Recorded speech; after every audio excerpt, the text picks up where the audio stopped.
அரசாங்கத்தையே அதிர வைக்கும் விதமாக அப்ரெண்டீஸ்கள் பேசிய வசனங்கள் இதோ. விவாதத்துக்கு 3 ரூபா செலவுக்கு பார்த்துட்டாங்க சொல்லப்படி வேற வாங்கிட்டு தான் இவ்வளவு வாங்காம செய்வாங்களா சார்? நாங்கள் தொழிலாளி அப்ரெண்டிஸ். 1972 ஏற்பட்ட மழை வெள்ளத்தால் அழகாபுரி அணை உடைந்தது அனைவரும் அறிந்த ஒன்று. திண்டுக்கல் மாவட்டம் தாடிக்கும்பு அருகே திண்டுக்கல் கரூர் தேசிய நெடுஞ்சாலை அசோக் லேலண்ட் எதிரில் மழைநீர் வழிந்தோடும் நீர் வழித்தடத்தை ஆக்கிரமித்து தடம் கட்டப்படுகிறது.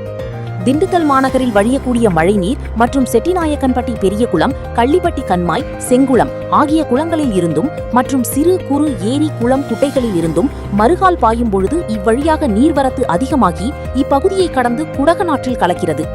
கடந்த 2005 மற்றும் 2006ஆம் ஆண்டு ஏற்பட்ட பெரும் வெள்ளத்தின் போது இப்பகுதி முழுவதும் நீரில் மூழ்கி பல நாட்களாகியும் மழை வெள்ளம் வடியாமல் இருந்தது.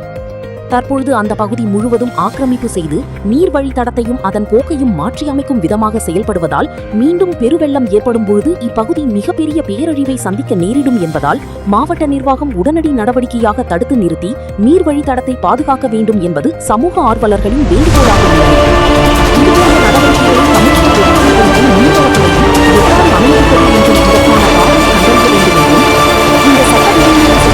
பல வழிகளில் பெரும் தொகை மாறியதாகவும் அப்பகுதியினர் கூறுகின்றனர். திண்டுக்கல் மாவட்ட ஆட்சியர் மற்றும் தாடிக்கும்பு